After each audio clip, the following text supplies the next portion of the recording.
चलिए स्टार्ट है class. BPSC mains कल बताए थे हम, जिसमें मेरा जो पोर्शन है वो पेपर फर्स्ट से ही रिलेटेड है। दो ही पेपर जीएस आता ही है, एक पेपर फर्स्ट एक पेपर सेकंड। हाँ लिखवा देंगे, सिलेबस से ज्यादा कंटेंट जरूरी है, वो तो बाजार में भी मिलता है। अरे प्यास, पानी पियो पानी पियो जल्दी, इसीलिए गड़बड़ होता है। हम आ रहे हैं कहाँ से? 1 मिनट नहीं, ऑटो से उतर के डायरेक्ट। ऐसा कभी मैं नहीं करता हूँ, आराम कहाँ से करेंगे? चलो क्वेश्चन ही बताओ तो। आराम हराम है किसने कहा था? चलो बताओ बस। हर चीज में गांधी जी, कुछ नहीं आ रहा तो गांधी जी।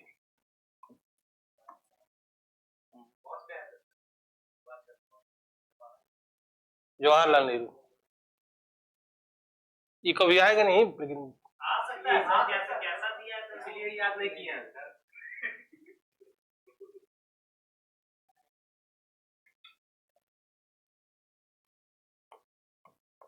क्या लिखा होगा सिलेबस में? आधुनिक भारत का इतिहास बिहार के विशेष संदर्भ में, ऐसे ही लिखा होगा। याद नहीं आ रहा हमको, यही लिखा होगा, उम्मीद करते हैं हम।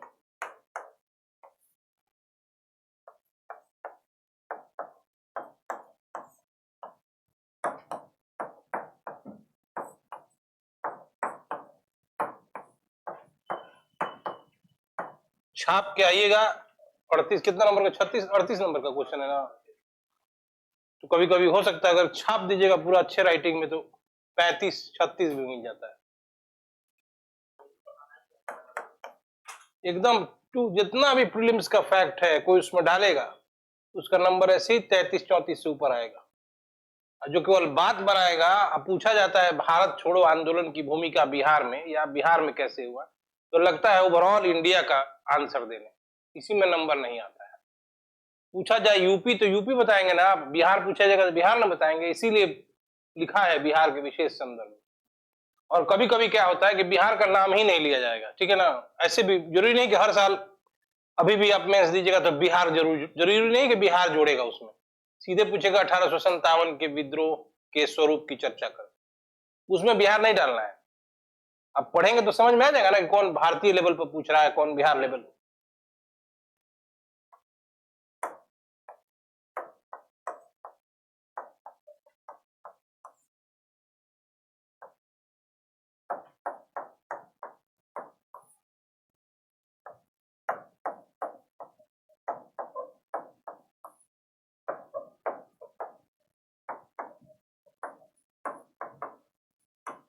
नियम से एक और हमको लेना चाहिए टॉपिक, कहिएगा लोग तो लेंगे, बिहार की राज्य व्यवस्था। लेकिन पढ़ते हैं ना आप लोग, पॉलिटी पढ़ते हैं ना, सर से ही पढ़ लीजिएगा। पॉलिटी पढ़ते हैं ना, राज्य व्यवस्था। तो हमको याद हमेशा कराइएगा कि सर बिहार पॉलिटी अपने ही पढ़ाए, बोलते रहिएगा, ठीक है। सिर्फ पॉलिटी से मतलब नहीं है, उसमें हो सकता है करंट कोई घटना हो जाए, ठीक है। हो सकता है फरवरी में नीतीश कुमार फिर आरजेडी में चले जाएं, हो सकता है ना, उन पर तो कोई ना नहीं किया जा सकता है। या मान लो बिहार में राष्ट्रपति शासन लागू हो गया बाई चांस, या सरकार संकट में आ जाए, तो उससे रिलेट करके पूछ सकता है। वो क्वेश्चन क्या कहलाता है? समसामयिक क्वेश्चन भी और बिहार की राज्य व्यवस्था से संबंधित, तो इंटरलिंक्ड क्वेश्चन है, अंतर संबंधित क्वेश्चन, ठीक है ना। उसको आप नहीं कह सकते हैं कि नहीं पूछा जा सकता। क्यों नहीं पूछा जा सकता है?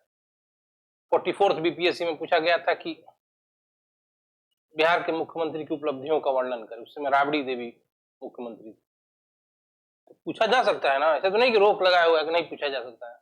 या एक और क्वेश्चन आया था 44th या 46 में आया था, बीजेपी को सांप्रदायिक पार्टी क्यों कहा जाता है, ठीक है ना। तो इसमें फर्क नहीं किया जा सकता कि नहीं आएगा, हाँ क्यों नहीं सकता है। बिहार में क्षेत्रवाद, ये पॉलिटी है, बिहार का पॉलिटी है, इसलिए बता रहे हैं। जाति की संरचना से क्या समझते हैं बिहार? हाँ, बिहार में चुनावी राजनीति में जाति की क्या भूमिका है? हाँ, नहीं ऐसा हो ही नहीं सकता है कि मेंस में एक वर्ग संरचना या जाति संरचना से हर साल आता है क्वेश्चन। अब देखेंगे पीछे से प्रीवियस ईयर क्वेश्चन, एक जरूर आएगा, एक। और शिवम कुमार आप लग जाइए, मेन हो जाएगा इस बार आपका। अब कहिएगा कि भीतर देखे थे क्या सर, वो बात नहीं, हम ऐसे ही बता रहे हैं, 80 उसी काफी ठीक है। 80 स्टॉप कर रहा है ना, 82 है ना, उससे भी घट गया। अब कितना हो गया? अरे एक आयोग के ऊपर रहेगा तो आयोग तो 4, 5, 60 हो सकता है, 60 भी दे, डिलीट कर देगा।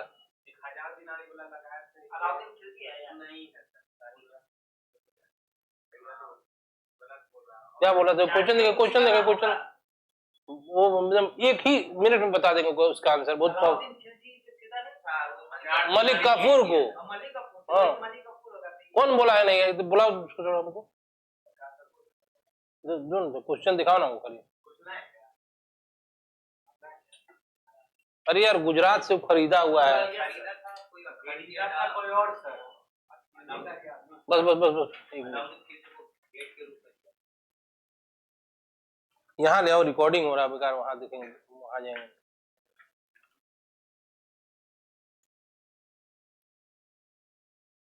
हम तो क्वेश्चन काउंट ही नहीं किए, हम पढ़ाए ही नहीं है। नहीं कल दिखा रहे थे, हाँ तो हम नहीं बोले थे 25 आया 25 आया, मेरे इसको जान के काउंट नहीं किए, क्योंकि हम पढ़ाए नहीं है तो कैसे हम बोलेंगे। थोड़ा एक सेकेंड क्वेश्चन देखे ना, हम बता देते हैं। हम वाला क्वेश्चन जब पेपर देख रहे थे तो अलाउद्दीन खलजी वाला जो आया ना, वो तो हम ओवरलुक करके आगे बढ़ गए, हम नहीं कि उसमें जरा भी टफ नहीं लगा हमको। एक होता है ना कि भाई क्या होगा, थोड़ा हम भी देख लें, तो पूरे किताबों में लिखा हुआ है। दोषियों को खोजने में तुमको समय लगेगा।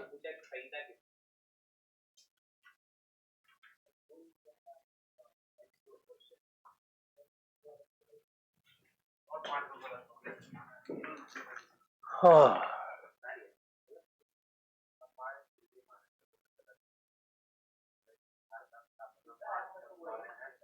यार ये कौन कह रहा है गलत है? अलाउद्दीन खलजी खरीद के लाए थे वहां से यार, गुजरात से, नुसरत खान।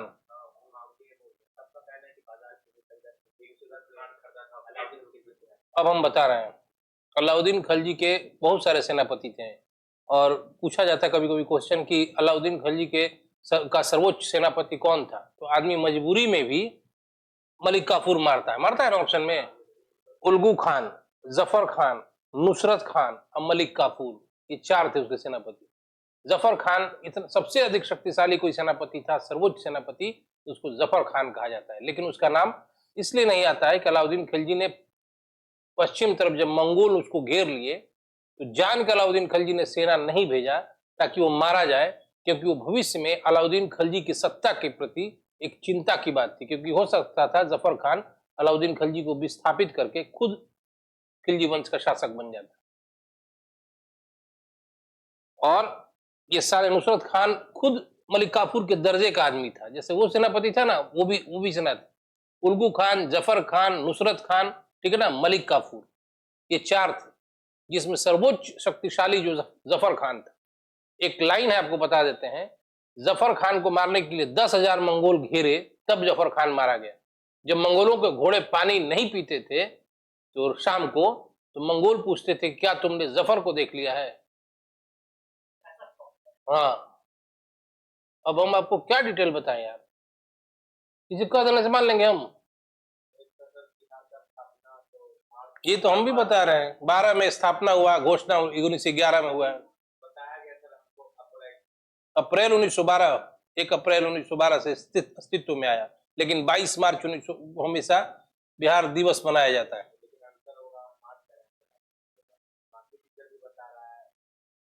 हम भी टीचर हैं,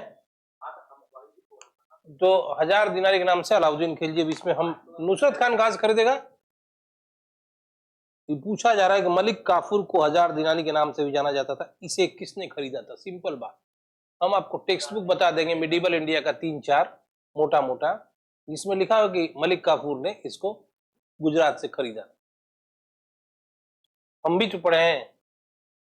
कैसे गलत, कौन कह देगा गलत है ये? नुसरत खान कहां से खरीदेगा, उसका दर्जा ही नहीं था। सुल्तान न खरीदेगा किसी को, उसका भी इक्वल स्टेटस था। जैसे मलिक काफूर था वैसे नुसरत खान था, वैसे उल्गू खान था, वैसे जफर खान था। हम आपको बता रहे हैं कि उन सभी में सबसे शक्तिशाली अगर सेनापति था तो वो जफर खान था। लेकिन क्यों जफर खान का नाम नहीं आता है? क्योंकि कुछ ऐसे भी स्टाफ होते हैं जिसके प्रति सुल्तान या अथॉरिटी जो है ज्यादा लॉयल हो जाता है और उसको आगे बढ़ाने के लिए उसको ज्यादा प्रियोरिटीज भी देता है, प्राथमिकता भी देता है और प्रोत्साहन भी देता है, मोटिवेशन। तो अलाउद्दीन खिलजी हमेशा मलिक काफूर को ज्यादा चाहता था और उसको ज्यादा बढ़ाने के लिए प्रयासरत था। इसीलिए जफर खान, उल्गू खान का नाम नहीं आया है। अब आपको बता दिए कि मंगोल के घोड़े जब पानी नहीं पीते थे तो शाम को मंगोल पूछते थे क्या तुमने जफर को देख लिया है? 2-4-5 हजार को तो अकेले देख लेता था वो जफर खान, ठीक ना। 10,000 मंगोल जब घेरे उसको उत्तर पश्चिमी सीमांत में, तब जाके वो मारा गया। और चाहता अगर अलाउद्दीन खिलजी तो सेना भेज के उसकी रक्षा करा सकता। अब इससे ज्यादा व्याख्या क्या दें हम? मान लीजिए उन्हीं का सही आंसर, ठीक। और कुछ पूछना है पूछिए। इस क्वेश्चन को हम नहीं मानेंगे। कौन खरीदेगा? वो खरीदेगा, मलिक काफूर के बराबर ही है तो वो जाके खरीदेगा उसको। एक रानी भी लाया था वहां से, क्या नाम था रानी का? उसी के नाम पर देवल रानी खिज्र खानी पुस्तक बनाया गया है। बनाया नहीं, पुस्तक बनाया नहीं जाता, पुस्तक रचा गया, शायद अमीर खुसरो ने रचा है। देवल रानी खिज्र खानी, कमला वहां रानी थी, कमला देवी, ठीक ना। गुजरात का शासक था कर्णदेव बघेला की क्या नाम था उसका, याद नहीं आ रहा।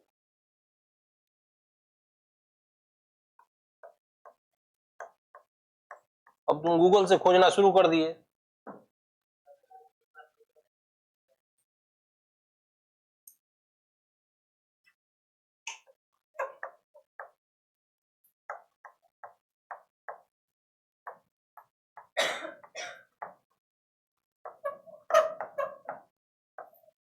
शिशिर, ये जो मैं लिखा हूं वो सिर्फ लिखने के लिए नहीं लिखा हूं, नोट कीजिए आप लोग। ऐसे सिलसिलेवार 1 नंबर, 2 नंबर, 3 नंबर, यही इतना हम पढ़ाएंगे, इसका जिम्मा लेते हैं।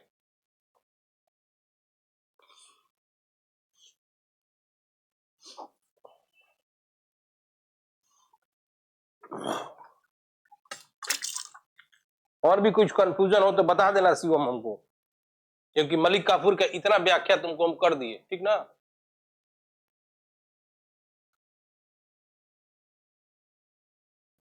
एक स्टेटमेंट और है, नहीं बता रहे हैं कि इसको क्या क्लास में बोले। मलिक काफूर को माना जाता है कि वो किन्नर भी था। हम्म, हम्म।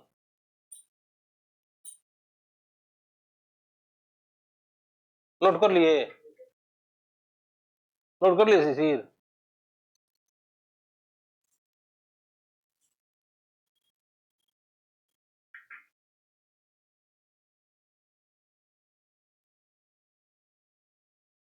हम मतलब हम नहीं पढ़े कि किसने खरीदा, हमेशा पढ़े हैं मलिक का, ये अलाउद्दीन खिलजी ने खरीदा।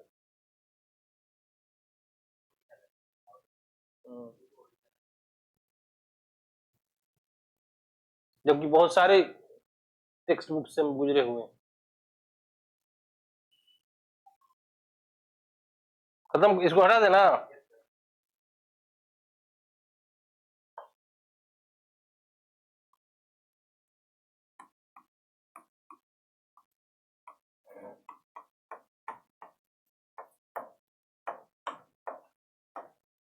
ये बताइए, अभी आप लोग सिलेबस पर कुछ बात करना चाहते कि टॉपिक ही पढ़ाएं?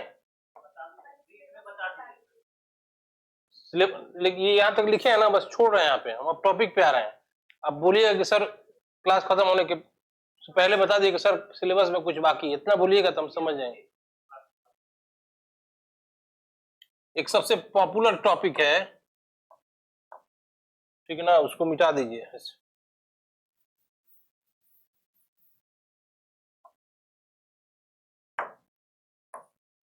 ये मन लगाने वाला टॉपिक है, इसलिए स्टार्टिंग यहीं से करते हैं हम, ठीक है।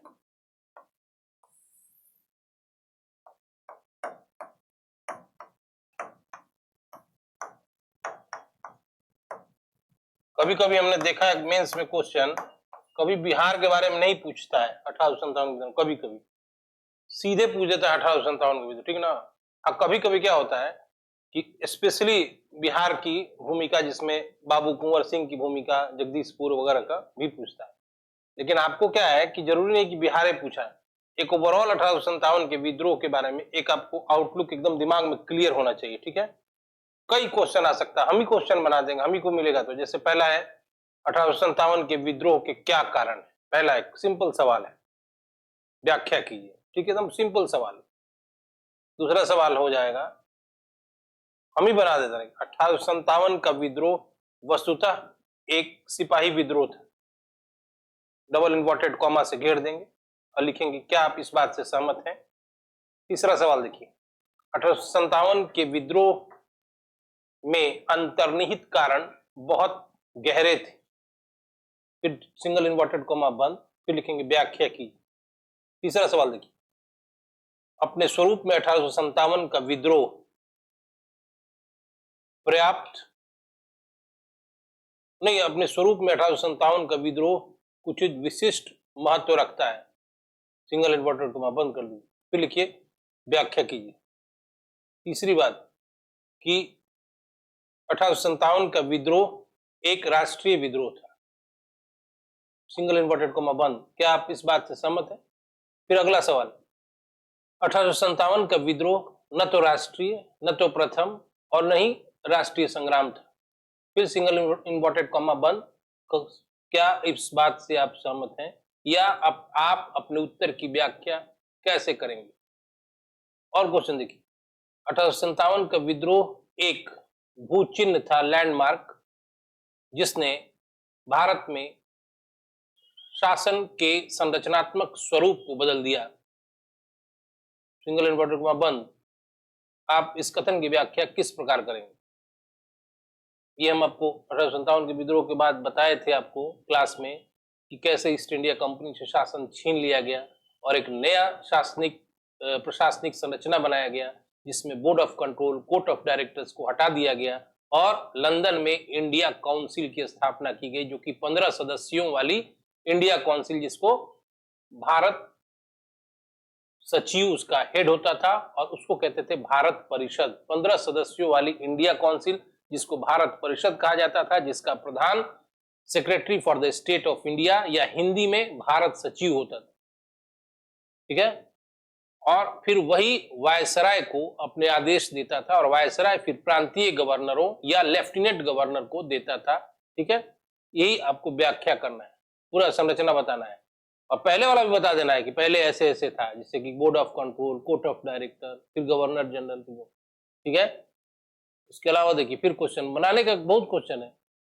1857 के विद्रोह ने ब्रिटिश नीतियों में आमूलचूल परिवर्तन कर दिया, क्या इस कथन से आप सहमत हैं, या इस कथन की व्याख्या आप कैसे करेंगे। फिर इसमें क्या आंसर हो जाएगा कि जो नीति थी, मैंने आपको बार बार क्लास में बताया है कि सांप्रदायिकता के विकास का कारण भी 1857 का जो गदर है, उसके बाद की जो अंग्रेजी नीति शुरू हुई है, उसने भी भारत में सांप्रदायिकता के विकास को बढ़ावा दिया है। कैसे? क्योंकि मैंने बताया है कि मुसलमानों को विद्रोह के लिए मुख्य उत्तरदायी, चीफ रिस्पॉन्सिबल एलिमेंट माना अंग्रेजों ने, ठीक है ना, माने मुख्य उत्तरदायी तत्व माना, और मुसलमानों के प्रति अंग्रेजों की नीति जो उपेक्षापूर्ण हो गई, और इसी कारण 1860 से लेकर 90 के दशक तक मुसलमानों का प्रतिनिधित्व सेना में, शैक्षणिक संस्थाओं में, सरकार व्यवस्था में कम होते गया और मुसलमान पिछड़ेपन के शिकार होते गए, ठीक है। और यही कारण है कि भारतीय राष्ट्रीय कांग्रेस की जब स्थापना हुई तो उसके प्रत्युत्तर में, उसके विरोध में सैयद अहमद खान ने काशी के राजा शिव प्रसाद के साथ यूनाइटेड इंडिया पैट्रियोटिक एसोसिएशन की स्थापना की। दूसरा, सैयद अहमद खान ने मुसलमानों को सलाह दी कि अंग्रेजों की लॉयल्टी को प्राप्त किया जाए, अंग्रेजों के प्रति स्वामी भक्ति दर्शाया जाए, अंग्रेजों की सद्भावना को प्राप्त किया जाए, तभी हम मुसलमान या इस्लामी कौम का उत्थान हो सकता है और हम सोशल मेन स्ट्रीम में, सामाजिक मुख्य धारा में आ सकते हैं। नहीं तो हम हर क्षेत्र में पिछड़े हैं। ठीक है। इसी समय 1882 में W. हंटर की पुस्तक इंडियन मुसलमान आई थी, जिसमें भी मुसलमानों को नसीहत दिया गया अंग्रेजों के साथ सद्भावनापूर्ण रिलेशन का। ये तो लिख देंगे। दूसरी बात, सांप्रदायिकता पर जोर नहीं देंगे इस आंसर में, मतलब हम बता रहे हैं आपको समझाने के लिए।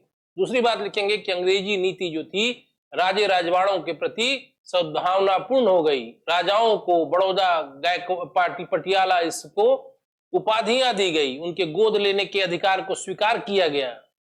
ठीक है। उसके बाद अंग्रेजी नीति जमींदारों के प्रति भी सद्भावनापूर्ण हो गई, यानी इस काल की जो अंग्रेजी नीति थी उसको पॉलिसी ऑफ अपीचमेंट, तुष्टीकरण की नीति कहा जाता है।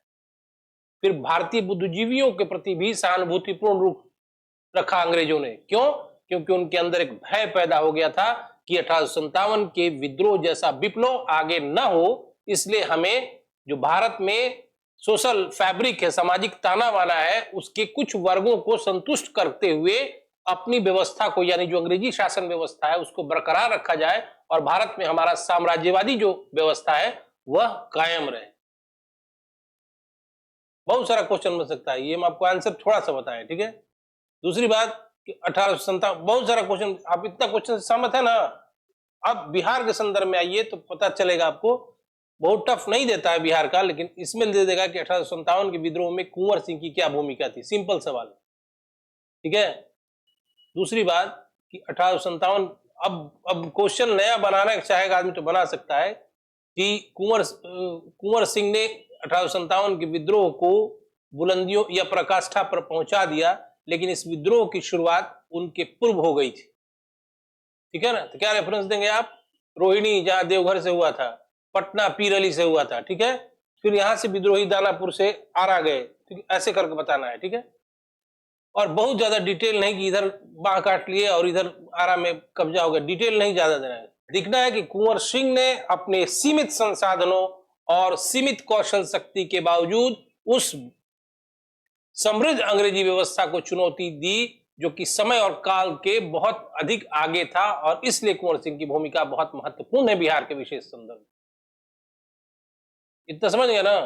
अब आपको 1857 का विद्रोह लिखना चाहते हैं शिशिर? आपका इंग्लिश मीडियम है कि हिंदी मीडियम है? तो बीच में रुकने लगेंगे ना हम नहीं, बाद में भले अकेले में बीच में रुक लेंगे तो फ्लो खत्म हो जाएगा। ठीक है ना। कितना वर्ड में लिखा जाएगा शिवम? 38 नंबर का सवाल बताइए आप।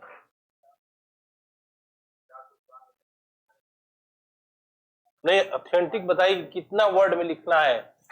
हम जो पूछ रहे हैं उसका जवाब दीजिए आप। हम तो लिखवा देंगे 2 पन्ना में 2000 वर्ड में, उससे मतलब नहीं। आपको काम कम शब्द में लिखना है ना। हम तो कहानी बता दें।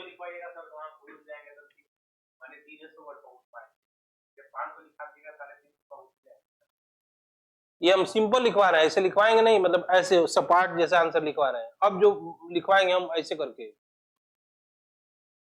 पॉइंट वाइज, लेकिन वो आप पॉइंट वहां नहीं लिखना है एग्जाम में। ये हम लिखवाएंगे कि दिमाग में आप ऐसे करिएगा तो याद हो जाएगा। वहां जहां लिखे जहां नंबर कटेगा। ठीक ना। क्या करिएगा वैसे, अलग अलग पॉइंट लिखने के लिए क्या करना चाहिए? जैसे मान ली स्टार्ट किए, इसी का आंसर मान ली लिख रहे हैं, यहां से शुरू कीजिए। पहले तो इंट्रो कर दीजिएगा 2-3 लाइन में। इंट्रो 10 लाइन में इंट्रो मत कीजिएगा। जैसे मान 1857 का विद्रोह, 3 लाइन लिखिएगा ना कि 1857 का विद्रोह एक भारत व्यापी विद्रोह के तौर पर राष्ट्रवादी इतिहासकारों ने लिया है। ठीक है ना। चाहे ऐसे भी कह सकते हैं कि 1857 का विद्रोह भारत में स्वतंत्रता संघर्ष के पूर्व एक व्यापक विद्रोह था। ठीक है। इस विद्रोह ने अंग्रेजी व्यवस्था को, साम्राज्यवादी व्यवस्था को आमूल चूल रूप से बदल दिया। ठीक है। बस 2-3 लाइन, ज्यादा लंबा चौड़ा नहीं करना। ठीक है ना। वो लिख लिया आप इंट्रोडक्शन 2-3 लाइन में, चाहे 3 लाइन 4 लाइन हो गया लास्ट। अब आप जो हम लिखवाएंगे, आपको जो याद होगा, कोई सवाल पूछा जाएगा कि इसके स्वरूप के बारे में बताएं या ये राष्ट्रीय नहीं था, तब आप यहां से स्टार्ट कीजिएगा। मान लीजिए लिखिए, एक पॉइंट आप खत्म किए यहाँ। ठीक है। दिमाग में एकदम ध्यान रखिएगा, दूसरा पॉइंट भी लिखना है, फिर दूसरा पॉइंट यहां से लिखिए, फिर तीसरा पॉइंट याद आ गया, फिर लास्ट में कंक्लूड। और ये मैं अपने से नहीं बता रहा हूं, ये स्टाइल को कहां पर फॉलो किया जाता है बताइए। ऑनलाइन पढ़ता है लोग, कुछ जानकारी तो है नहीं, पढ़ने से थोड़ी होता है। देखेंगे आप कोई भी कॉलेज विश्वविद्यालय का बुक देखेंगे आप, इसी फॉलो को मतलब इसी को फॉलो किया जाता है। और कॉपी भी आपके वही प्रोफेसर ही चेक करते हैं, ठीक है ना, कोई ऑनलाइन स्टडी वाले नहीं करते हैं, ठीक है। यही इसी बात है। अब आप पीछे का प्रीवियस ईयर लेकर आना चाहिए था।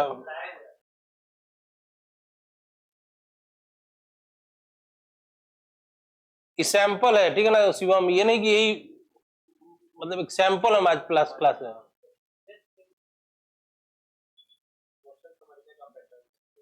हम्म,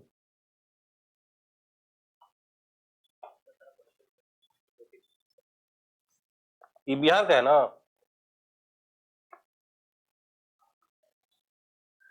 एडुटेरिया।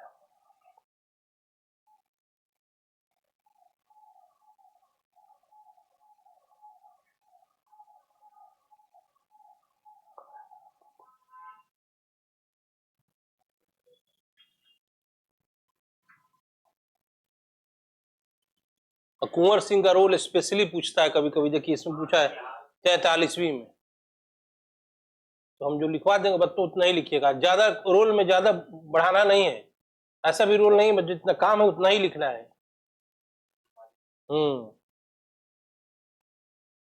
देखिए यही चीज आपको बता रहे थे, हम लिखवा रहे थे, ये आया है कब 41st में, मतलब 41वीं में। It is difficult to avoid the conclusion that the so called first national war of independence of 1857 is neither the first nor the national war nor the war of independence. Comment 41 ये लिखा हुआ है, ना तो ये पहला था, न तो ये राष्ट्रीय था, और न ही यह स्वतंत्रता का युद्ध था। ये लिखेंगे, आंसर लिखा है, क्वेश्चन याद रहना भी जरूरी, लिख लेना दीजिए।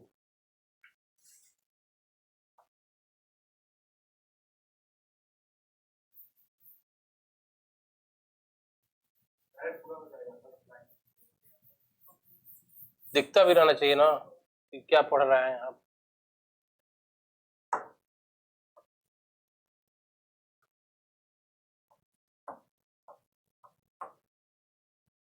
सीसी आप स्कोर नहीं बता रहे हैं अपना, कितना है आपका।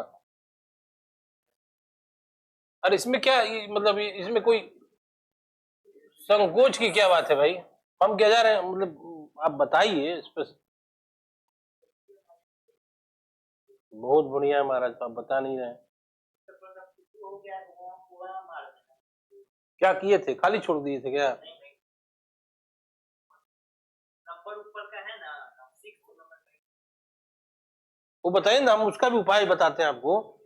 हम ऐसा बहुत हम लोग साथ भी हुआ, बोलिए पर नाम बताइए।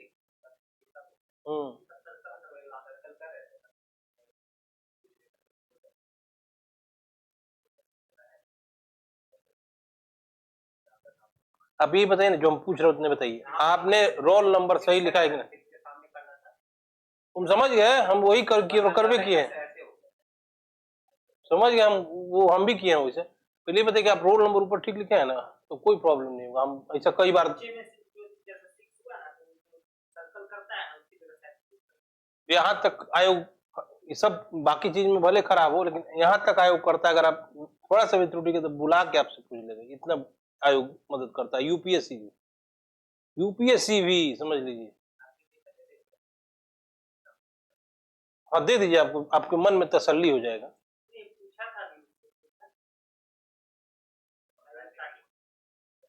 हम भी जानते हैं कुछ प्रॉब्लम नहीं होगा, हमारे साथ भी हुआ ऐसा, कुछ प्रॉब्लम नहीं होता है, रिजल्ट भी हुआ था।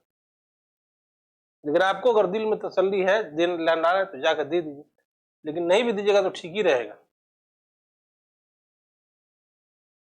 ये सब आप झूठ मूठ के चिंता में आप हैं, कुछ नहीं होता उससे। रोल नंबर सही लिखिए, हो गया काम खत्म।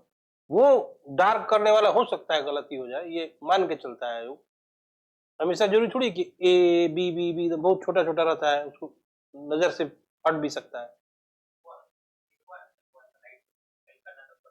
बस हो गया, जितना हम लोग सोचते हैं ना कि बहुत काला चाहिए, केवल इतना चाहिए बस। थोड़ा बीच में भी इधर उधर नहीं भी रहा तो काम चलेगा। एक तो चारों रंग दे देता है, एक लड़का था, नहीं हुआ उसका, बोले कि 10 कम रंग थे, यही प्रयोग करना था तो पूरा रंग दिया था। देखा तुमने इतना कैसे परसेंटाइल आए, 100 में 100 है। ये सब चीजें, ये कोई मैटर नहीं है।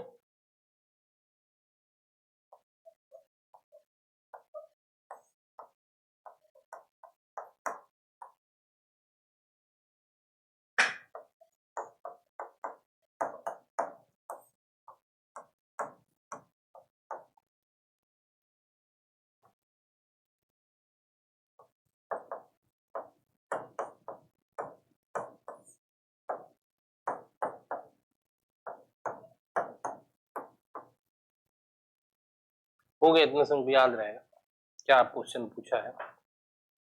ये कह रहा है कि it is difficult to avoid the conclusion, मतलब इस निर्णय से को मतलब हटाना बहुत मुश्किल है कि तथा कथित प्रथम सो कॉल्ड। क्वेश्चन नोट कर लीजिएगा आप लोग, बाद में लिखिए। कितना वर्ड में बोले हैं आप शिवम लिखवाने के लिए, बता दीजिएगा। ये नहीं कि हम 350, चलिए 400 लिखवाते, लेकिन बताते रहिएगा, नहीं तो कोई एक टॉपिक ज्यादा हो जाएगा, ठीक ना। हाँ, वर्ड नहीं, 400 वर्ड नहीं, मतलब देखिए कितना स्ट्रेंथ हो रहा है आपका, लिखने का लेंथ कितना बढ़ रहा है। देखिए, लिखिए, स्टार्ट कीजिए। 2 लाइन में पहले भूमिका लिखिए। 1857 का विद्रोह,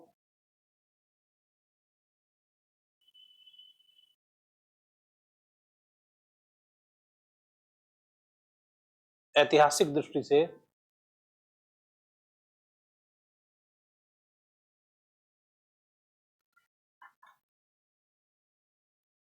गाथा गीतों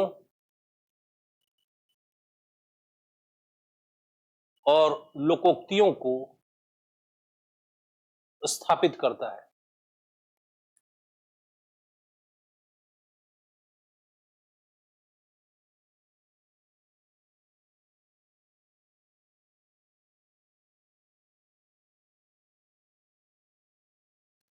एवं भारतीय राष्ट्रीय आंदोलन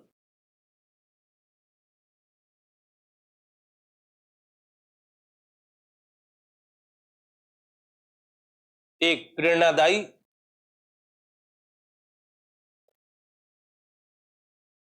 शक्ति के तौर पर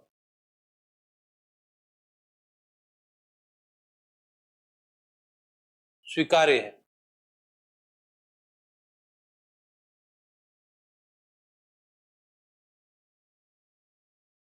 पैराग्राफ चेंज कर दिया, हो गया परिचय। नीचे लिखिए, इस विद्रोह के विषय में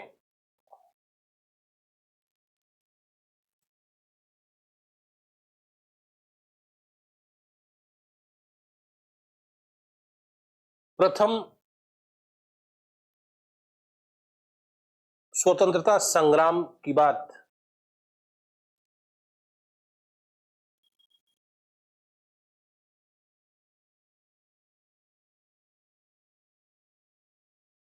तत्कालीन परिस्थितियों में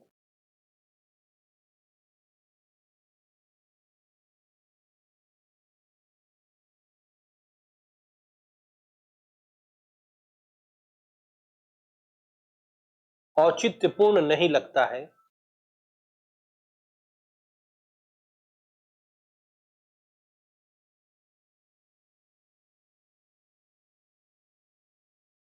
क्योंकि 1857 से पूर्व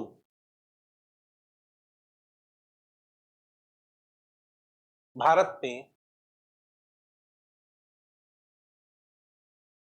विद्रोहों की एक परंपरा रही है,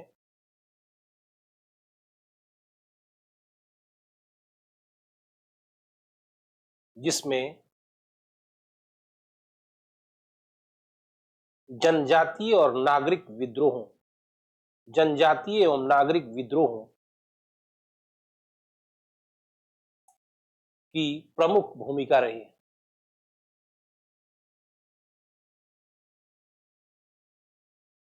जैसे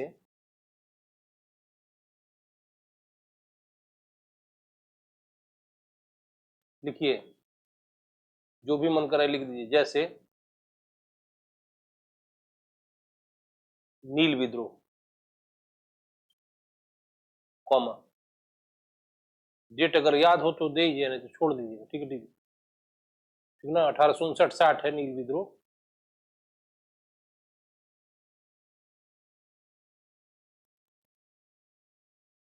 1859-60 है ना नील विद्रोह। 1859-60 नहीं है, जो क्या बोले उसको, जो बंगाल में हुआ था। नील विद्रोह काट दीजिए, डेट में कंफ्यूजन है तो। जो भी पहले का विद्रोह है, जैसे कि 1857 के विद्रोह से पहले जो घटित हुआ, मैंने आपको लिखवाया है, कोया विद्रोह, रंपा विद्रोह लिखवाया है ना। एक आदिवासी विद्रोह का एक दिन क्लास लिए थे ना, उसका रेफरेंस में आप दे देंगे। और नागरिक विद्रोह में क्या आएगा, जो कि आम आदमी किया है, ठीक है ना, जो कि जनजातीय नहीं रहे, इसीलिए मैंने नागरिक विद्रोह लिखवाया। और किसान विद्रोह भी दे सकते हैं।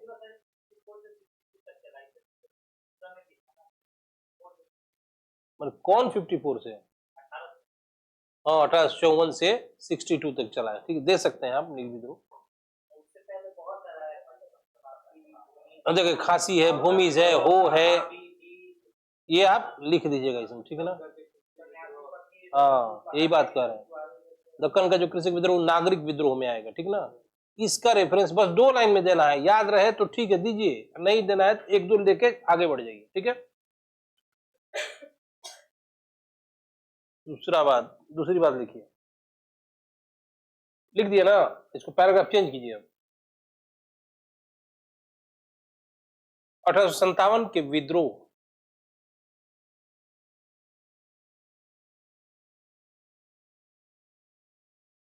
का उद्देश्य पश्चिगामी, बैकवर्ड लुकिंग, पश्चिगामी को कहते हैं बैकवर्ड लुकिंग था, जिसमें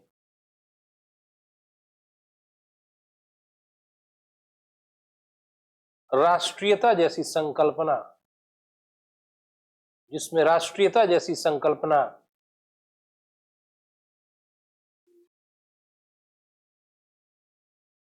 का अभाव था।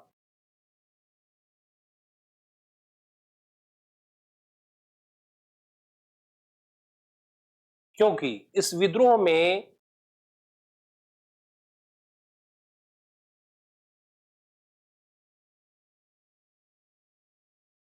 सहभागी व्यक्ति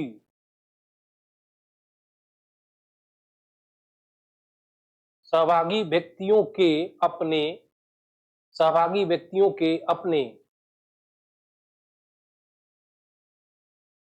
निजी हित का मुद्दा सर्वोपरि था।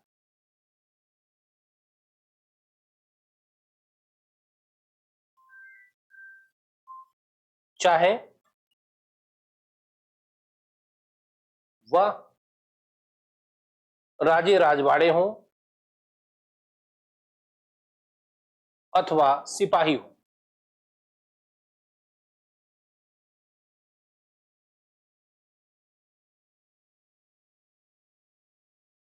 फिर लिखना इसी में, पैराग्राफ चेंज नहीं करना है। जहां तक इस विद्रोह के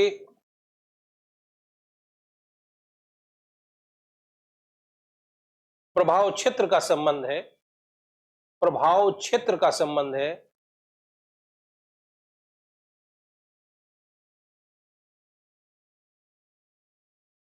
उसके तहत भी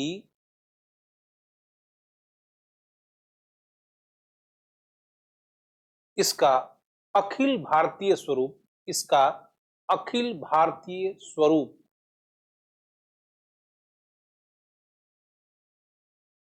दृष्टिगोचर नहीं होता है। स्वरूप दृष्टिगोचर नहीं होता है।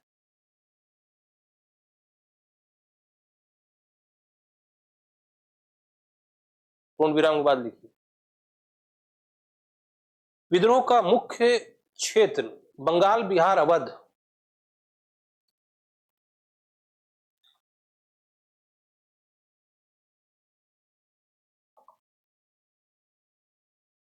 था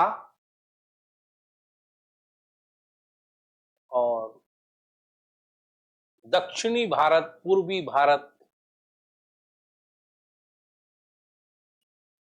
अछूते थे। पूर्वी भारत अछूते थे मतलब छुआ भी नहीं गया।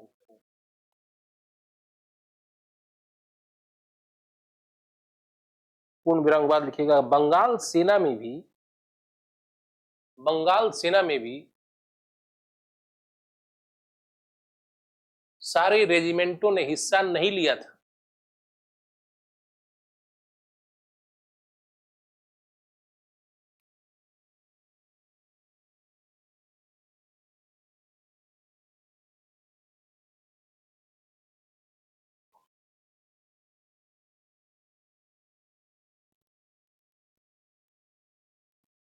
अतः इस विद्रोह में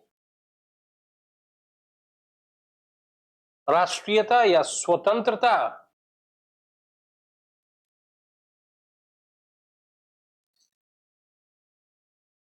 की संकल्पना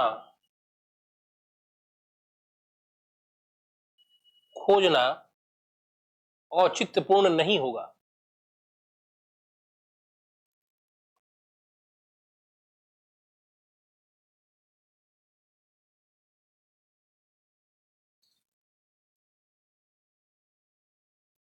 फिर पैराग्राफ चेंज कर दीजिए।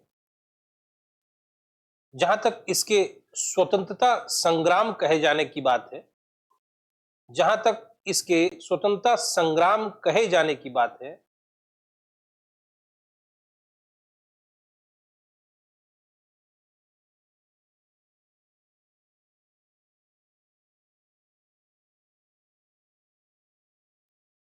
यह स्वतंत्रता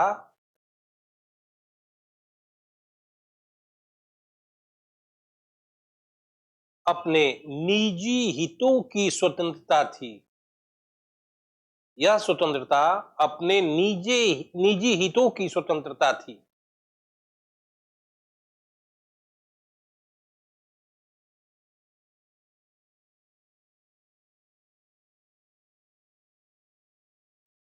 और विद्रोहियों में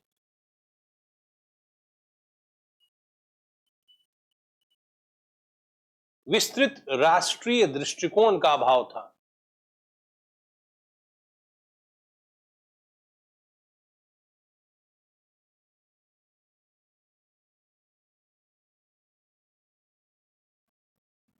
दृष्टिकोण का अभाव था। पूर्ण विराम फिर लिखना है। वर्गों की सहभागिता की दृष्टि से, वर्गों की सहभागिता की दृष्टि से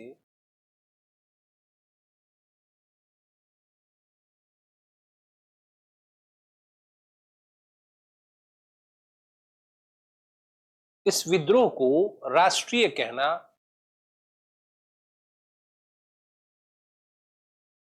सारगर्भित नहीं होगा। सारगर्भित नहीं होगा क्योंकि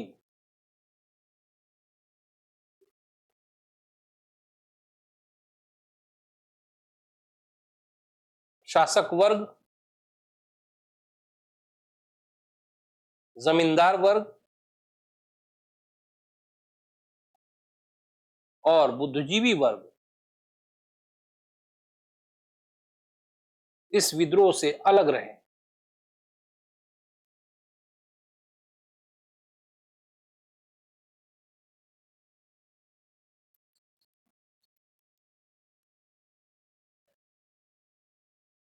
पूर्ण विराम नीचे कंक्लूड कीजिए, 2 लाइन, ज्यादा नहीं।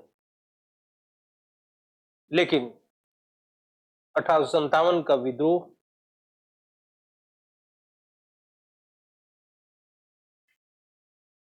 विशाल ब्रिटिश साम्राज्यवाद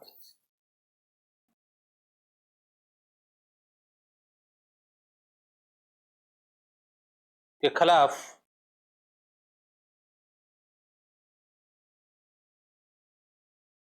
पहला सशस्त्र भारतीय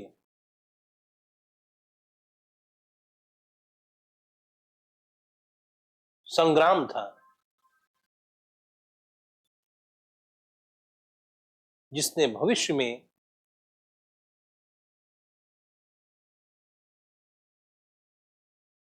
राष्ट्रीय आंदोलन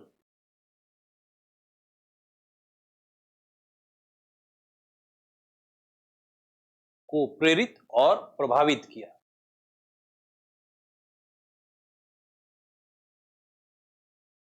और क्या बोले, राष्ट्रीय आंदोलन को प्रेरित और प्रभावित किया, और यह अविस्मरणीय है।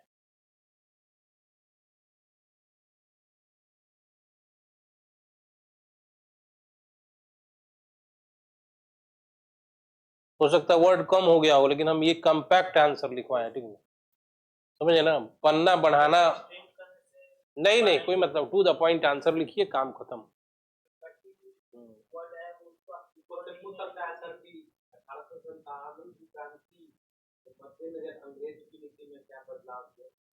पूछ नहीं सकता है, एक बार पूछा है बीपीएससी ने, याद नहीं आ रहा किस साल, लेकिन पूछा है एक बार बीपीएससी में, एक बार पूछा है, ऐसे हमेशा पूछता है यूपीएससी वगैरह में, यूपी पीसीएस में पूछता है, यूपी पीसीएस का ना। आप लोग यूपी क्यों नहीं भरते, हमको आश्चर्य होता है। यूपी पीसीएस, यूपी पीसीएस इधर हो गया 2 साल से, जैसे यहाँ लेता है वैसे हो गया।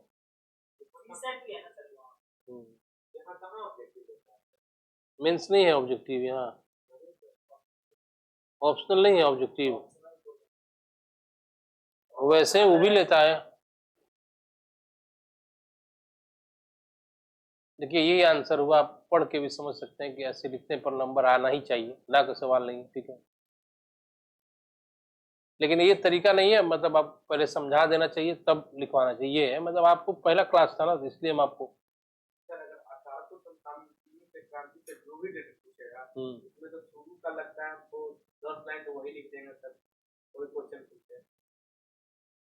नहीं, क्या पूछेगा, कुछ भी लिख दीजिएगा जो हम लिखवाएं अभी। क्या खाली हेडलाइन चेंज कर देंगे, जैसे वो चेंज कर देंगे, उसके बाद स्टार्ट करेंगे। 1899 कोई भी कंट्री, ये आंसर चल सकता है, स्वरूप पूछ दिया ना, उसको वो लिख दीजिएगा, फायदा कर जाएगा। कौन कौन से में फायदा नहीं करेगा, क्या बताइए सर। दूसरी बात शिशिर, आप ध्यान दीजिएगा, आदमी बाहर बाजार में बहुत तरह का र्यूमर्स है, Hindi medium, English medium, Hindi है ना, किसी भी भाषा में आप लिखेंगे, चाहे इंग्लिश में लिखिए चाहे हिंदी में, एक स्तर होता है भाषा का, एक लेवल होता है। हिंदी में भी लिखिएगा तो आपको कोई नहीं छाटेगा।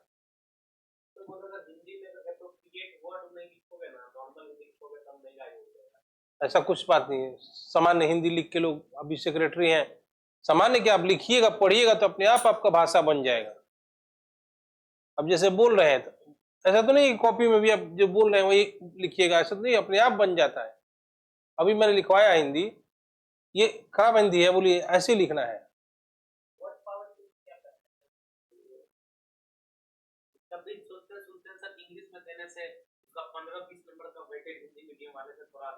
ये गलत बात है भाई, जो ये बाजार में बनाया जाता है, समझ रहे हैं, जो इंटरव्यू लेते हैं वो इतने मेच्योर्ड होते हैं कि ना कोई फर्क करते हैं, ये जाएंगे तो भी आप एक जैसा सामान, ये जाएंगे तो भी। रिकॉर्डिंग हो रहा है तो बोल देते हैं, आपको बता देते हैं हम, ऐसा कुछ नहीं है, यूपीएससी जैसा कोऑपरेटिव बोर्ड कहीं नहीं है। अगर आप पूछेंगे आपसे, आप किस भाषा में बोलने में सहज महसूस करेंगे, ये पूछने में क्या खराब बात है, आप बोलेंगे कि नहीं सर हिंदी में, ठीक है हिंदी में सवाल कर लो।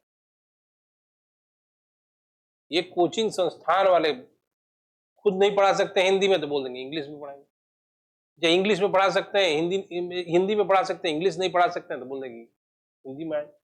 ऐसा कोई भाषा संबंधी कोई विभेद नहीं है, मानिए, कोई 5 नंबर 10 नंबर ज्यादा नहीं मिलता है, भाषा के लेवल पर मिलता है। इंग्लिश में पढ़ने में उनको आसानी होता है, जो कॉपी चेक करते हैं खुद इंग्लिश मीडियम के होते हैं, तुरंत पढ़ लेते हैं। ठीक है, हिंदी अब स्टैंडर्ड लिखिएगा तो तब वो ध्यान से पढ़ते हैं, ठीक है ना, और मानते हैं कि हाँ आपने बढ़िया लिखा है। अभिव्यक्ति पर ही नंबर आता है। मेंस पास करने का 3 वर्ड है, CLO। C से मतलब होता है कॉन्सेप्ट, L से होता है लैंग्वेज, और O से होता है ऑर्डर। जान लीजिएगा कभी भी कि आप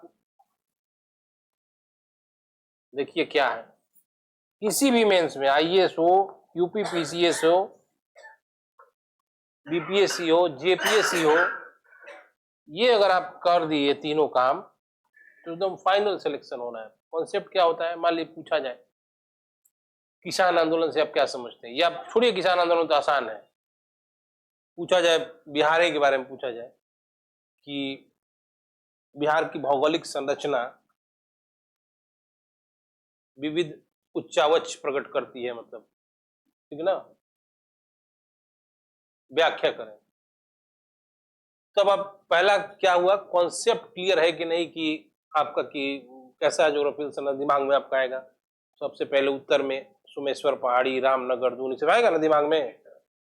उसके बाद उत्तर का विशाल गंगा का मैदान आएगा, फिर बीच में गंगा जी आएंगे, उसके बाद दक्षिण का मैदान, फिर सीमांत पठारी क्षेत्र, ये आएगा दिमाग में आपके। ये होता है कॉन्सेप्ट। अब आप दिमाग में बना लिए कि ऐसे ही लिखना है, ठीक है। ये हुआ कॉन्सेप्ट, संकल्पना की समझ, धारणा की समझ, ये अगर क्लियर हो गया, ठीक है।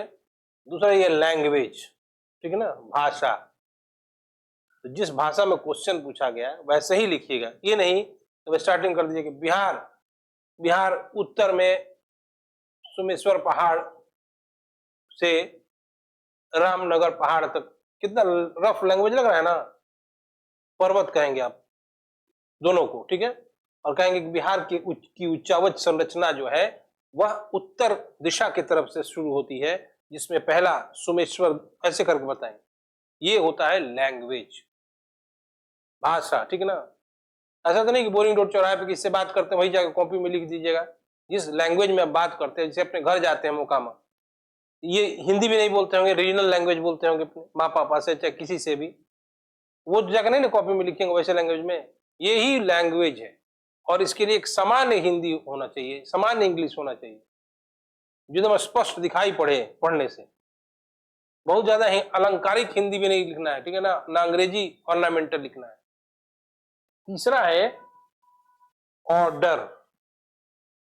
आपको पता होना चाहिए कि बिहार की उच्चावच संरचना को कहां से शुरू करेंगे, कॉन्सेप्ट में ही क्लियर हो गया होगा कि पहले उत्तर वाला बताएंगे, पहले पहाड़, उसके बाद बताएंगे मैदान उत्तर का विशाल, फिर गंगा जी बताएंगे, फिर ये ऑर्डर होता है, ठीक है ना। ऑर्डर मतलब समझ रहे हैं ना, क्रम क्रम। ये जिसका हो गया तीनों, उसको फिर कोई नहीं रोक सकता है। 80% को यही नहीं है पता, और ऐसे ही लोग बताते हैं कि मेंस का एग्जाम बहुत भारी है, ठीक है ना। इसी में फंसे रहते हैं, इसी कंफ्यूजन, दूसरे के बात से प्रभावित हो जाते हैं। कोई कह दिया कि नहीं इंग्लिश में फलाना, इंग्लिश में। आपको नहीं दिमाग है कि इस बार जो 10 तो टॉपर हैं, 5 तो उसमें सब टॉप का जो 5 है वो हिंदी मीडियम। ये कोचिंग संस्थानों द्वारा दिग्भ्रमित किया जाता है बच्चों को। हम देखे हैं अपने, मान ली कोई इनोसेंट लड़का है, वो हिंदी मीडियम, ठीक है, बच्चे से पढ़ा है हिंदी में, तो वो हिंदी में ज्यादा अच्छा परफॉर्म करेगा ना। मान लीजिए पढ़ा है 6, 7, 8, 9, 10, 11, 12, हिंदी पकड़ हो गया होगा उसका, वो बीपीएससी में हिंदी में देगा या यूपीएससी में तो ज्यादा बढ़िया करेगा ना। नहीं यार, कहाँ हो रहा है, इंग्लिश मीडियम में ले लिया वो, अब वोकेबलरी सीख रहा है रोज, और कितना भी बढ़िया लिखेगा ना, हिंदी के लेवल पर नहीं लिख पाएगा। और लड़का बेचारा गांव से आया, उठ के छोटे जगह से आया, प्रभावित हो गया कि सर बोल रहे हैं कि इंग्लिश। ये गलत चीज है, किसी के साथ ऐसा नहीं करना चाहिए। जिस भाषा में आप लिखेंगे उसी बात में, लेकिन आपको तरीका क्या है कि अपने सीनियर से, अपने टीचर से अपने लिखे हुए को बार बार दिखाइए, और टीचर अगर काट दे तो समझिए कि आपके लाइफ के प्रति वो सचेत है। ये नहीं कुछ भी लिख के लाए 20 में 18 दे दे तो हम आपके साथ अपराध कर रहे हैं। तुरंत वैसा ही टीचर वैसे ही सीनियर को दिखाइए जो आपका हर लाइन काटे। कुछ कुछ ऐसे भी मिलेंगे आपको बाजार में, अरे कुछ नहीं, नीचे कॉपी बढ़िया रहेगा, बीच में रहेगा, तुम्हारा नंबर आ जाएगा। बहुत तरह का र्यूमर है भाई जिसका जवाब नहीं है, कुछ नहीं होता है। कभी कभी पढ़ता है एग्जामिनर ध्यान से, पूरे ध्यान से देख लिया तो बीच में रुक, वैसे ही वो इतने विद्वान आदमी होते कि शुरू के ही 4 लाइन से आपके बारे में इमेज बना लेते हैं, जैसे बन गया इमेज तो फिर नीचे देखने लगेंगे ध्यान से, समझ रहे बात ना, नीचे ध्यान से देखने लगे, उसके बाद ऐसे भी करते हैं। उन्हीं लोगों से बात किए हैं जो चेक किए, हम तब बता रहे हैं आपको, हम नहीं वहां बैठते हैं। वही आदमी एक आदमी बताया हमको कि पाल कला में 22 नंबर आया था 25 में लड़के को। हम बस समझ के खुश हो गए, बोले कि तो लोएस्ट भी जान लो, 3 भी आया था। अभी ना 38 नंबर का सवाल हो रहा है, पहले 25 नंबर का आता था यही क्वेश्चन। फिर दूसरी बात, एक लड़का पूछा गया था causes of first world war, प्रथम विश्व युद्ध के कारण, और वो क्या कर रहा था, सीधे सेकेंड वर्ल्ड वार में पहुंच गया। मतलब उसको लगा कि एग्जामिनर इतना ध्यान थोड़ी देगा, कॉपी भर देना है, ठीक है, और सेकेंड वर्ल्ड वार में चला गया, काट दिए हुआ। प्रोफेसर हैं, बहुत पढ़े लिखे हैं, साधारण आदमी थोड़ी है, कोई भी प्रोफेसर अच्छा ही होता है। इसलिए कभी भी टीचर को, एग्जामिनर को बरगलाने की कोशिश नहीं करनी चाहिए। अब साधारण भाषा में लिखिए, आपको कम आ रहा है कम लिखिए तो भी नंबर मिल जाएगा। और मार्केट के बाद से बिल्कुल नहीं। अगला टॉपिक बताइए, दूसरा टॉपिक पढ़ा नहीं रहे और कुछ लिखवा दे कि समझा दे, बोलिए।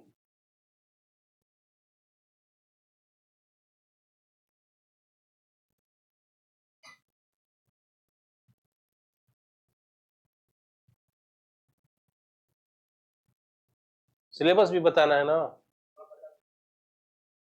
देखिए याद ही याद है।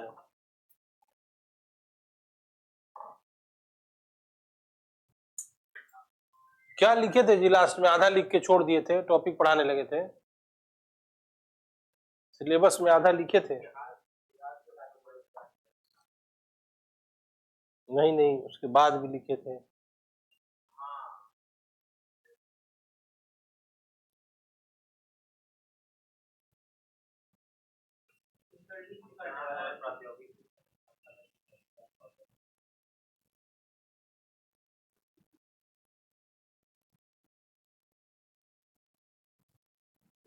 इसके पहले वाले एग्जाम का क्वेश्चन कल दिखाइएगा हमको, ठीक है, मेंस जो हुआ है। नहीं वो कलेक्शन है, अभी देंगे नहीं, वो अभी नहीं दिखाएंगे, अभी नहीं देखना चाह रहे हैं हम। तैयारी करना है ओवरऑल पूरे टॉपिक का। लास्ट में 5 से 10 दिन पहले 69 पूरा ओवरऑल टॉपिक तैयार करके जाना है। लास्ट में 5 दिन पहले 69 को दरकिनार कर देना है, लेकिन पढ़ के जाना है। 69 आ भी सकता है 70वीं में, समझ सोचिएगा। कई बार ऐसा हुआ है, लोग छोड़ दिए कि पब्लिक एड में आया भाई, चलिए 46वीं में 47वीं में थोड़ी आएगा, और वही आ गया है। बता देते हैं शिवम, जो जिस बार एग्जाम हुआ ना, तो जरूरी नहीं कि अगले साल नहीं आए, वही क्वेश्चन थोड़ा सा घुमा देगा। लड़का क्या करता है लोग, सीधे एकदम उस टॉपिक को ही हटा देता है कि ना, ये कहां से आएगा।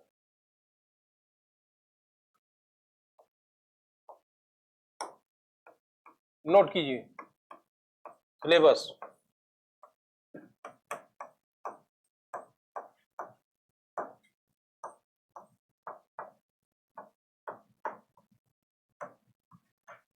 हो सकता है कि अब कल से हम लिखवाएं, ठीक ना, जब भी मेरा क्लास रहे और क्वेश्चन देंगे और कोई देख के नहीं लिखेगा। रोज 2 क्वेश्चन देंगे और न शिशिर पूछेंगे शिवम से, न शिवम पूछेंगे शिशिर से, ये होना चाहिए अगर आप अपना विकास चाहते हैं तो। टॉपिक नहीं, हम क्वेश्चन बना के देंगे जैसे एग्जाम में आता है। पहले आपको टॉपिक लिखवाएंगे, समझाएंगे, लिखवा देंगे, ठीक है। मान लीजिए, समझ लीजिए, पहले सुन लीजिए, मान लीजिए पहले आपको टॉपिक समझा देंगे, लिखवा देंगे, ठीक है। आपको कहेंगे ले जाइए घर, हम देंगे घुमावदार क्वेश्चन, बात समझ रहे ना, जैसे एग्जाम में आता है। इतना तो कर सकते हैं ना, टॉपिक 4 बार पढ़ के उस घुमावदार क्वेश्चन का आंसर लिख सकते हैं ना। यही हम कह रहे हैं, जैसे आज दिए तो कल लेके आइए आंसर, ठीक है। हम नंबर भी देंगे, किसी को 38 में 2 आए उससे मतलब नहीं, इससे कोई शर्म की बात नहीं है कि किसी को 2 आए, किसी को 20 भी आ सकता है। और बताएंगे, आप बुरा मानिएगा चाहे भला, आपके एक एक लाइन को मैं चेक करूंगा कि आप कहाँ गलत हैं। आप और सही दीर्घई जो बड़ी ई की मात्रा, छोटी ई की मात्रा, मजाक नहीं है इसमें, हम सब कुछ देखता है। अगर गलत लिखे आप ग्रामेटिकली, कितना भी बढ़िया लिखे हैं आप, तो भी एग्जामिनर काट देता है, ये डिजर्व नहीं कर रहा है बनने में। इसलिए हम अंदर का बात बता रहे हैं, आप नंबर कटता है ऐसे। अब बहुत इंप्रेशन खराब होता है, शब्द अगर गलत लिखेंगे तो एग्जामिनर भीतर से एकदम ये हो जाता है, भले आप लाख बढ़िया पॉइंट लिखे हो, उसको लगता है कि क्या है यार, ये भी नहीं लिखने आता है, ये क्या प्रशासक बनेगा। सब जगह ऐसे ही है, यूपी पीसीएस में भी। और देव बाहरी एक हिंदी के तो गाली दे देते थे, कहते थे और कम कर दो नंबर इसके, ऐसे लोगों को नहीं बनना चाहिए।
जयप्रकाश नारायण को ही मैंने आजाद दस्ता लिख दिया है, ठीक है ना।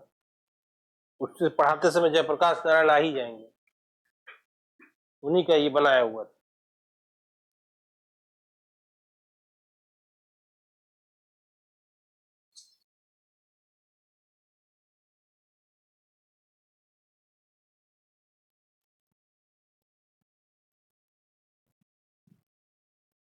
सांख्यिकी वाला हिस्सा सारे लोगों का सही है, मजबूत है, मैट्रिक में ना।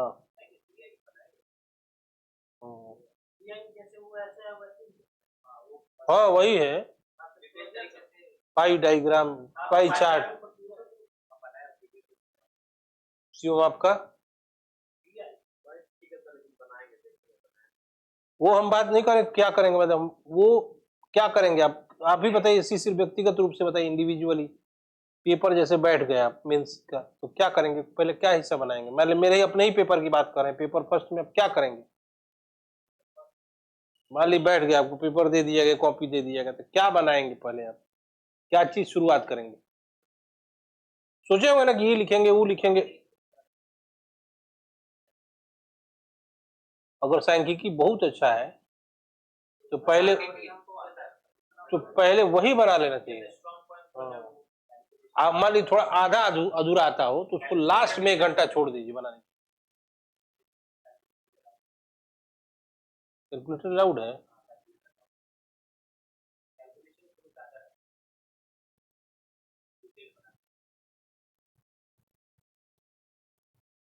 वो 38-72 नंबर का आता है।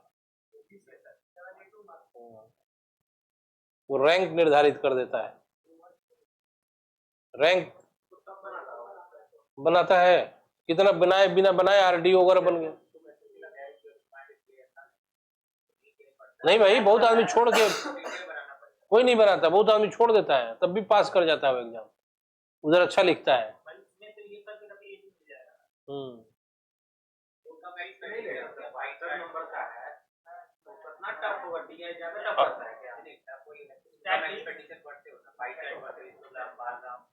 पढ़ लेगा लेकिन एक साइको बन जाता है जो नहीं पढ़ा लिखा है, वो सांख्यिकी नहीं जानता है, उसको साइको प्रेशर बन जाता है।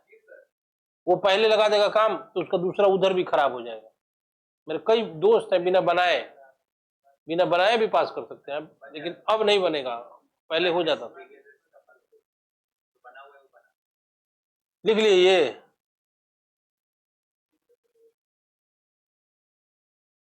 कितना नंबर लिखे थे सिलेबस में नीचे वाला, कौन नंबर?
लिख लिए।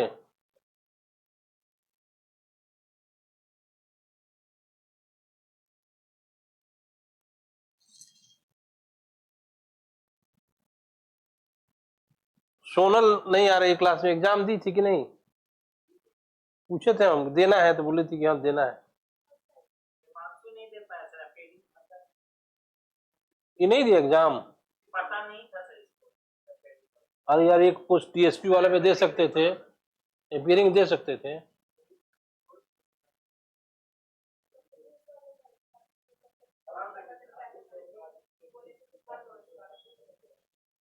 कितना स्कोर है तुम्हारा?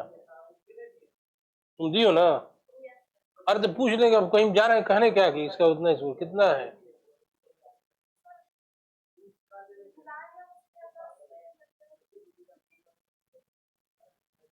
नहीं, जब आयोग का आंसर आ जाएगा तब मिला के बताना हमको, आयोग क्या कह रहा है। ठीक है,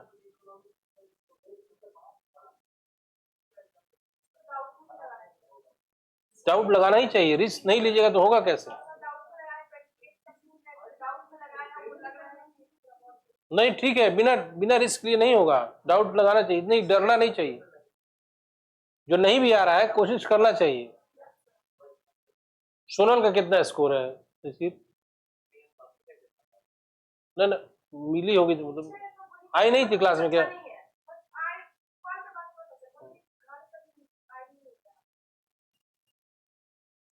और एक आध आदमी का हमको स्कोर पूछना था, उनका क्या? वो तो सम्राट ऑप्शन कुछ है उसके सेंटर पे उनका कितना है जो कल मिले थे आप ही के साथ? उसका भी क्या नाम है उनका? थर्ड टाइम लिखेगा। Third time?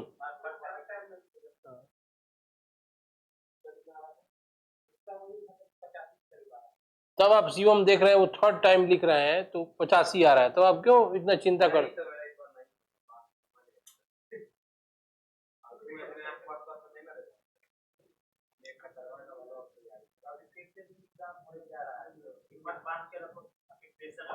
कहीं पूरा मत रद्द हो जाए, ऐसा भी हो सकता है। जब वही हो ही रहा, बैठा हुआ है, कल से बैठा हुआ है, कल से बैठा हुआ है। और मेरे हिसाब से पूरा ही कैंसिल कर देना चाहिए। क्या ये बापू सभागार से क्या इसके मतलब? अलावा बहुत जगह से निकल रहा है सर बात, कि आगे नहीं हुआ है। अच्छा, आप जो योग्य है वो दोबारा एग्जाम देने में घबराएगा क्यों? कहेगा कि ना भाई ठीक से फिर से देंगे। नहीं, जिसका खराब गया है उसको और चाहेगा कि हाँ। एक और मौका मिल गया। और जो जिसका बढ़िया भी गया है वो भी चाहेगा, वो डरेगा क्यों कि नहीं भाई दोबारा भी देंगे हमें। वो तो और डरा लोगे कि मान ली हाँ। कटअप और हाँ। चल जाए।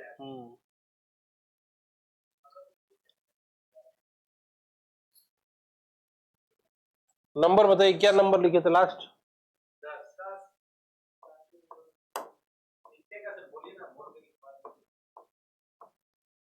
लिखने से अभी कतरा रहे हैं आप।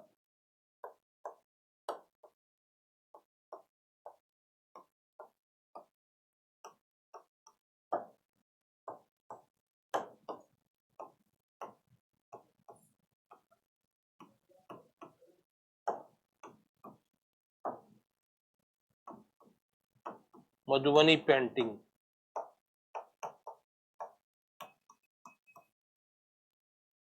और भूगोल इकोनॉमी नहीं लिखवा रहे हैं, उसका सिलेबस लिखवा देंगे किसी दिन।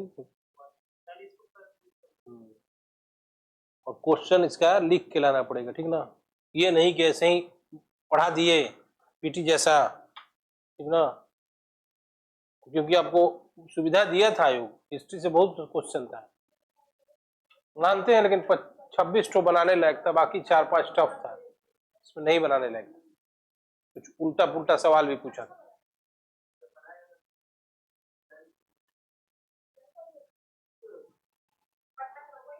टाइम हो गया ना शिवम?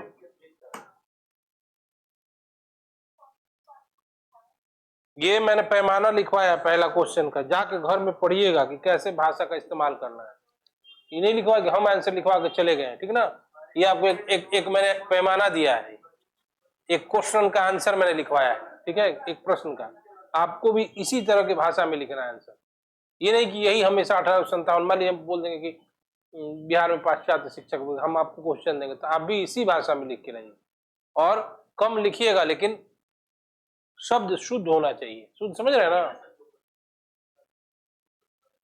पढ़ाए नहीं है तो कैसे दे दें?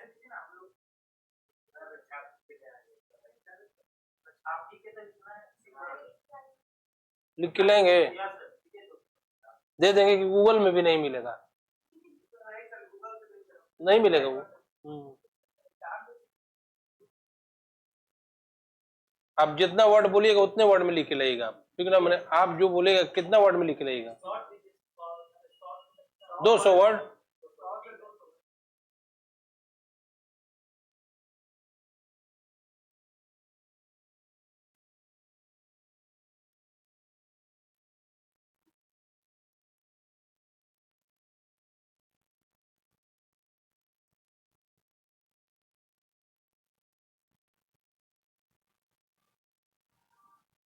देखिए, औद्योगिक पिछड़ेपन के कारण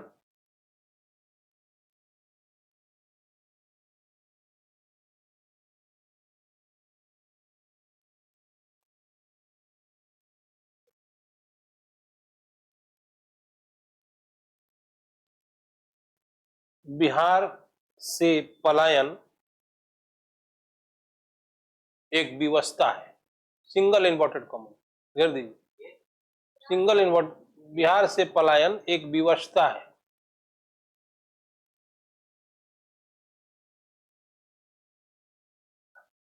एक वर्ड जोड़ना था लेकिन आपको लिखवा दिया, आप जोड़ेंगे ऐसे देखे,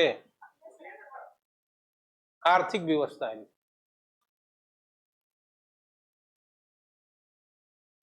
अब लिखिए, सिंगल इन्वर्टेड कॉमा बंद हो गया ना? इस कथन की व्याख्या आप कैसे करेंगे?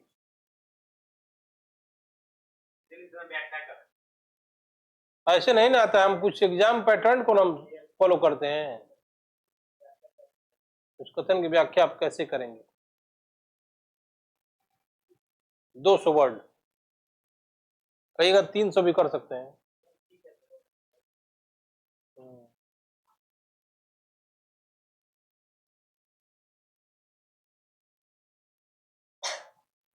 सिंपल है शिवम, समझे ना? सिंपल सवाल दिए हैं।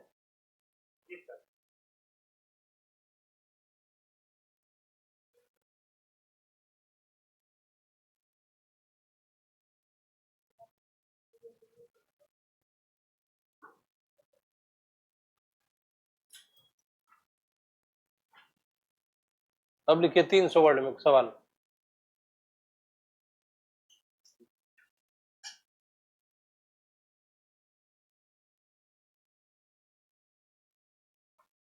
देखिए, शासकीय संस्थानों में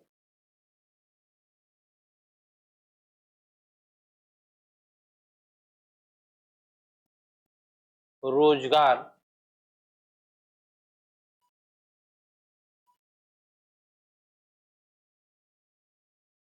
को बिहार का समाज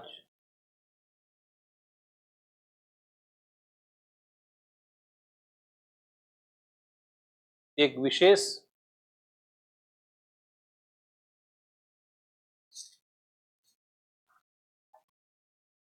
परिस्थिति प्रदान करता है। देखिए, लिख देते हैं,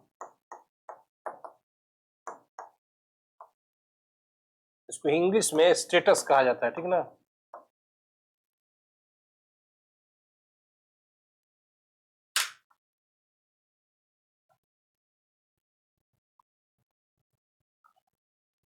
सिंगल इन्वर्टेड कॉमा।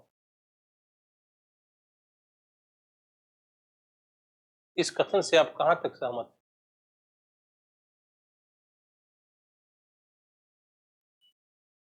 लो शिवम, इसमें 300 वर्ड दे दिए, ठीक ना।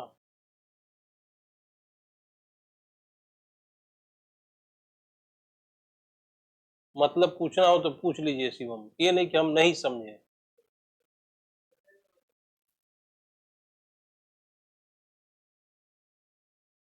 आप पहले आप लोग बताइए, तब ना बताएंगे हम। सीसी राफी बताइए पहले। रिकॉर्डिंग बंद कर देना।